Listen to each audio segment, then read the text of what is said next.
Hello, today we will guide you through how to use Money Flow Profile LuxAlgo. To get started, open LuxAlgo in your web browser.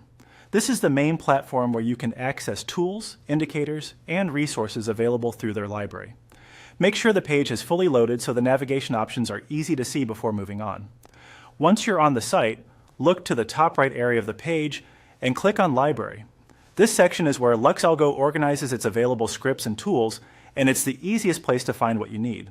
If you're new to the platform, taking a moment to notice the layout here can make future searches faster as well. After the library page opens, find the search bar and type in Money Flow Profile. Entering the name directly helps narrow the available results and saves time scrolling through the full library. Be sure to type it clearly so the search results are as accurate as possible. Next, look through the results for liquidity swing. Even though the tutorial is focused on Money Flow Profile, the result you need to select here is labeled liquidity swing. This is important because choosing the correct item from the library ensures you'll be taken to the proper access page.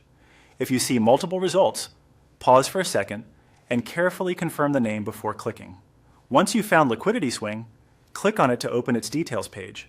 This page usually contains more information about the tool along with the actions needed to add it to your workspace. Opening the correct listing is the key step before access can be granted. From there, click on Get Access. This option allows you to unlock or connect the tool to your account so you can continue using it inside the charting environment. Depending on your setup, the page may take a moment to respond, so give it a second if needed. After access has been granted, click on Use on Chart. This sends the tool directly to your chart so you can begin working with it right away. Once it opens, you should be able to view it within the chart interface and continue with your analysis from there. And that's it.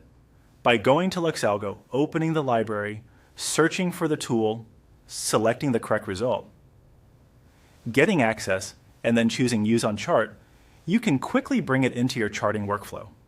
If something doesn't appear immediately, refreshing the page or reopening the chart can sometimes help. Thanks for following along.